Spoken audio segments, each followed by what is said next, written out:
पंख फैलाए उड़ता है जब पंछी नीचे देखे, जो बीज बोया था सदियों पहले पेड़ बनकर है फैले।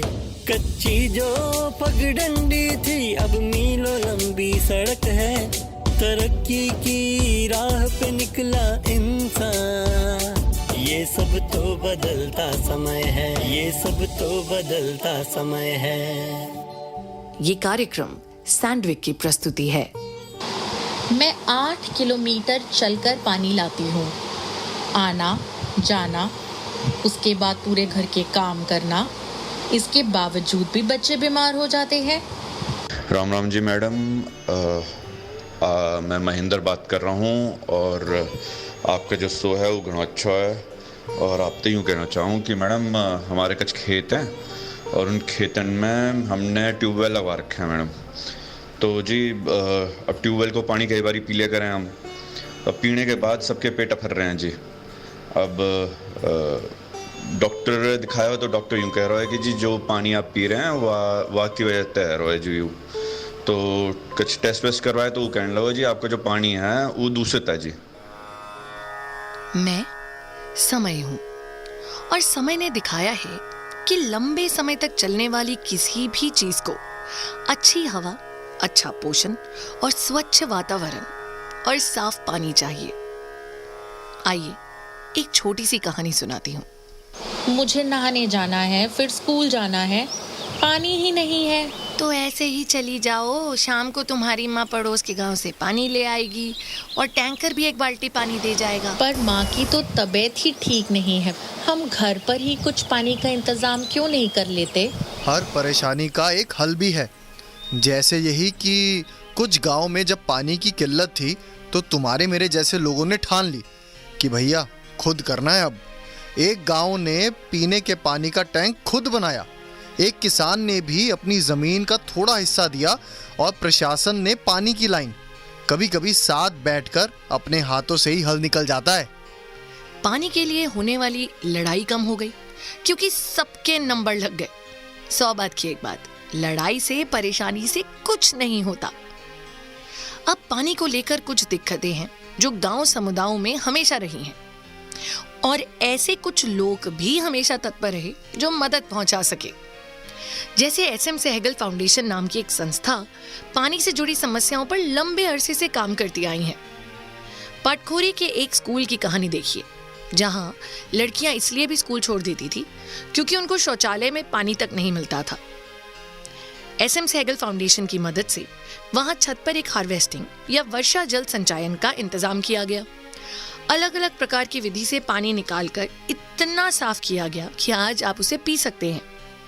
आज स्कूल में पूरे साल पानी रहता है।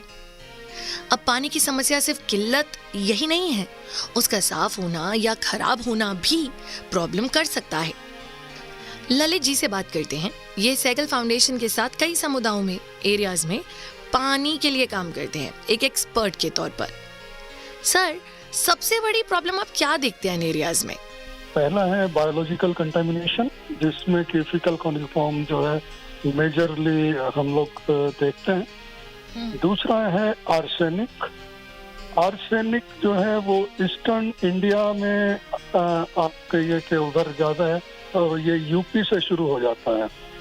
आप का अभी मेरठ वगैरह में पाया गया है और फिर जैसे जैसे आप गंगा के साथ आगे बढ़ते चले जाएंगे आपको ये आर्सेनिक के इश्यूज बढ़ते चले जाएंगे। अगर आप बलिया में देखें यूपी में तो ये हॉटस्पॉट है। उसके बाद बिहार में एंटर कर जाती है गंगा, तो बिहार में आर्सेनिक के बहुत बड़ा इशू है जी। एंड उसके बाद वेस्ट बंगाल में एंटर करती है तो वहाँ पर भी बहुत ज्यादा इश्यूज हैं। और इसके साथ साथ जो अपने नॉर्थ ईस्टर्न स्टेट्स हैं, ऑल 7 स्टेट्स, वहाँ पर भी आर्सेनिक का इशू। इसके साथ जो थर्ड इशू है वो है इसका फ्लोराइड का। फ्लोराइड हरियाणा, राजस्थान, मध्य प्रदेश, झारखंड, छत्तीसगढ़ और फिर अगर थोड़ा और नीचे चलें तो आंध्रा, कर्नाटका, तेलंगाना, एंड तमिलनाडु, जी इन जगहों पर भी फ्लोराइड के बहुत इश्यूज हैं। जी। पानी वेस्ट करना तो समझ ही नहीं आता कई लोगों को सर। पहली जरूरत पानी की है, तो अगर हम उसके साथ ठीक से बर्ताव नहीं करेंगे तो ये हम एक तरह से अपनी आने वाली नस्लों के लिए एक गड्ढा खोद रहे हैं और कुछ नहीं कर रहे हैं। तो हर मौके पर आप जब भी पानी को इस्तेमाल करें तो ये सोचिए कि मुझे कितना कम से कम पानी में काम चल सकता है, और अगर मैं पानी का ज्यादा इस्तेमाल कर रहा हूँ, उसको बर्बाद कर रहा हूँ, तो ये किसका पानी है जिसको मैं बर्बाद कर रहा हूँ? कहीं ना कहीं आपको ये ख्याल आना चाहिए कि ये मेरे बच्चों का हिस्सा है, अगर मैं बर्बाद नहीं करूंगा तो ये उनको मिलेगा। सर क्या ये बात सही है कि पानी कैसा है, किस प्रकार से हम तक पहुंचा है, उससे महिलाओं की सेहत पे भी असर पड़ सकता है? देखिए, पानी की देखा जाए तो हमारे घरों में आमतौर पे जिम्मेदारी औरत के ऊपर छोड़ दी गई है। हम कभी इस बात की कद्र भी नहीं करते हैं कि वो बेचारी कितनी दूर से पानी लेके आ रही है और उसका उसके स्वास्थ्य पर किस किस तरह से प्रभाव पड़ता है। पानी और औरत की जो जिंदगी है वो ऐसे जुड़ी हुई है। अब मैं आपको उसके डिफरेंट एस्पेक्ट्स बताता हूँ कि जब वो पानी लेके आती है तो उसकी जो रीढ़ की हड्डी होती है उसके ऊपर सबसे ज्यादा वजन पड़ता है पानी के लाने ले जाने में। वो सर के ऊपर 2 मटके रख के जब लेके आती है तो उसकी वजह से उसकी कमर में दर्द होता है। Yes. And we never care for it, हम उसको इग्नोर करते रहते हैं। उसका पूरा बॉडी पोस्चर उससे डिस्टर्ब हो जाता है। फिर वही प्रॉब्लम उसकी लोअर बैक और लेग्स के अंदर बढ़ती चली जाती है। राइट। उसके बाद अब वो पानी घर पे ले आई, हम लोग उसको किस तरह से इस्तेमाल कर रहे हैं, उसकी हैंडलिंग कैसे कर रहे हैं पानी की, ये उसकी जो क्वालिटी लेके आए थे उसको मेंटेन करने के लिए, उसकी क्वालिटी को कंजर्व करने के लिए एक बहुत जरूरी मुद्दा है कि हम उस पानी को किस चीज में स्टोर करके रख रहे हैं और उसको अपने इस्तेमाल के लिए कैसे उसमें से निकाल रहे हैं। अक्सर ये होता है कि हम कोई भी बर्तन उसमें डाल के निकाल लेते हैं या हाथ भी उसमें थोड़ा बहुत टच कर जाता है। आप सोचिए कि आपके हाथ में कुछ ना कुछ जरासीम गए हैं और वो पानी के अंदर पहुंच गए हैं और उसकी वजह से आपके पानी की क्वालिटी डिटीरियोरेट हो गई और पानी के अंदर एक बार जरासीम पहुंच गए तो वो फिर उसमें पानी के अंदर मल्टीप्लाई होते हैं और इसका इम्पैक्ट होता है कि हमारी फिर सेहत खराब होती है। तो जब ये बैक्टीरिया हमारे पानी में से होते हुए और हमारे शरीर में जाते हैं तो फिर हमें बीमार करते हैं और जब हम बीमार हो जाते हैं तो इसका फिर इम्पैक्ट सबसे बड़ा घर की औरत के ऊपर जाता है। बिल्कुल। क्योंकि देखभाल उसी ने करनी है। तो अब आप सोचिए कि आपकी जरा सी नादानी की वजह से उस बेचारी के ऊपर कितना बड़ा दम डाल दे। जिम्मेदारी तो मतलब हम सबकी है ना, थोड़ी थोड़ी हम सभी की जिम्मेदारी बनती है कि हम पानी को बचाएं, पानी को वेस्ट ना करें। और उसका सीधा सा कारण ये है कि इस दुनिया के अंदर पानी जो है एक लिमिटेड क्वांटिटी के अंदर है। राइट। और वो अपना जगह और टाइम के साथ बदलता है। एक टाइम था कि हमारे यहाँ पानी काफी ज्यादा हुआ करता था, थोड़ी सी गहराई पे ही पानी मिल जाता था, लेकिन टाइम के साथ उसकी गहराई बढ़ती गई क्योंकि पानी की कमी होती गई है। आज वही पानी हमें बहुत गहरा जाके मिलता है। आप सोचिए अगर इसी तरह से ये इसकी गहराई बढ़ती गई तो हमारी जो आने वाली पुश्तें हैं उनको पानी कहाँ मिलेगा? सही बात है। क्या हम उनके लिए यही छोड़ के जाएंगे? क्या आपको अच्छा लगेगा कि आपके बच्चे कल कहें कि हमारी जो पुरानी पीढ़ियां थी उन्होंने सारा पानी खत्म कर दिया और हमारे लिए कुछ छोड़ा ही नहीं? और हो सकता है कि अगर यही सब चलता रहा तो जिस जगह पर हम आज रह रहे हैं और वहाँ पानी इतना गहराई पे पहुंच जाए कि जिसको निकालना नामुमकिन हो तो हमें यहाँ से छोड़ के कहीं और जाके बसना पड़े। क्योंकि हमारी जो बस्ती हैं वो उसी जगह बसती हैं जहाँ पर कि पानी हो। आप पूरी हिस्ट्री निकाल के देख लीजिए, हमारी जो सिविलाइजेशन है, हमारी जो सभ्यता है, वो वहीं पे पनपी है जहाँ पर पानी है। ललित जी, बहुत लोग आपको सुन रहे हैं और सराहना भी कर रहे हैं, और हम कहेंगे बहुत बहुत अच्छा काम करते हैं आप। कोई संदेश, कोई मैसेज हम सबके लिए? अगर हमें अपनी सेहत को ठीक रखना है तो हर स्टेप को देखना पड़ेगा कि उसको ट्रांसपोर्टेशन कैसे कर रहे हैं, उसको स्टोरेज कैसे कर रहे हैं, राइट। उसको हम कोई उपचार कर रहे हैं कि नहीं कर रहे हैं।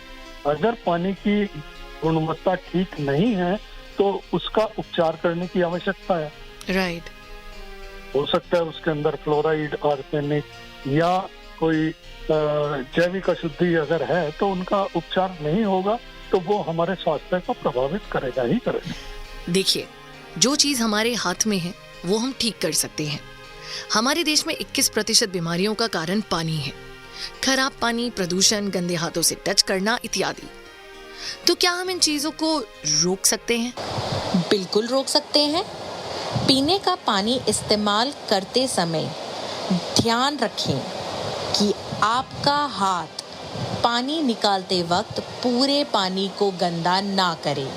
जैसे कि आप बाहर से काम करके घर आए और आते ही ग्लास मटके में डाल दिया। इससे आपके हाथ में जितनी भी धूल, मिट्टी और कीटाणु लगे होंगे सब पानी में अंदर जाएंगे और ये पानी पीने से सब बीमार होंगे ही। पानी को उबाल लें। अच्छी तरह उबाल आने से अंदर बैक्टीरिया जैसे कीटाणु मर जाते हैं।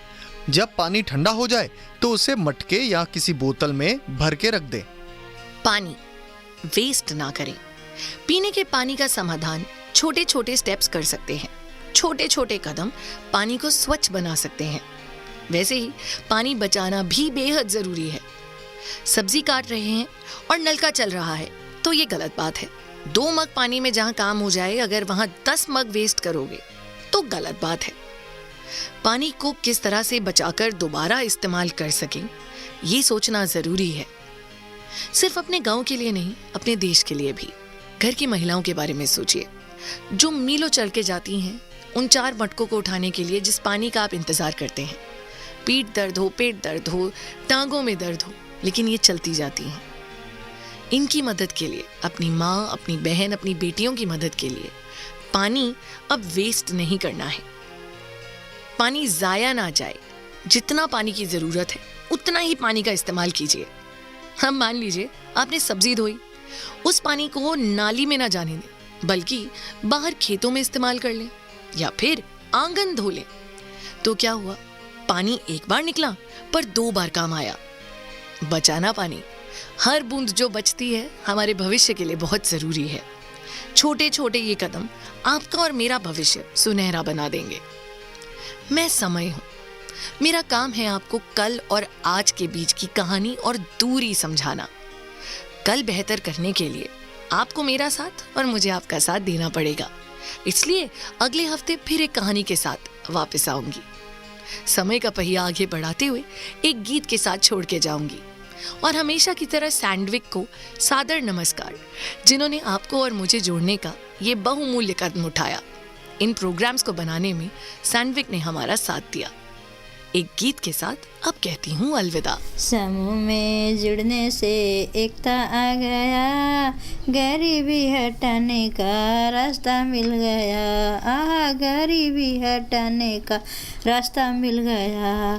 साप्ताहिक बैठक में सब मिलते हैं, चर्चा करके समस्या को हल करते हैं। आवाज़ उठाने का मंच मिल गया, अन्याय पे लड़ने का हिम्मत बढ़ गया। आहा, अन्याय पे लड़ने का हिम्मत बढ़ गया। समूह में जुड़ने से एकता आ गया, गरीबी हटाने का रास्ता मिल गया। आहा, गरीबी हटाने का रास्ता मिल गया। बचत करने को ताकत बढ़ाया, बैंकों से दोस्ती बढ़िया से हो गया। गरीबों को पूंजी का रास्ता मिल गया, घर घर में रोजगार शुरू हो गया। आहा, घर घर में रोजगार शुरू हो गया। समूह में जुड़ने से एकता आ गया, गरीबी हटाने का रास्ता मिल गया। आहा, गरीबी हटाने का रास्ता मिल गया। एक दूसरे को समझेंगे हम, सन्नाटों में सलाह देंगे हम। दुख सुख बांटने से सहेली मिल गया, समूह हमारा मायका बन गया। आहा, समूह हमारा मायका बन गया। समूह में जुड़ने से एकता आ गया, गरीबी हटाने का रास्ता मिल गया। आहा, गरीबी हटाने का रास्ता मिल गया।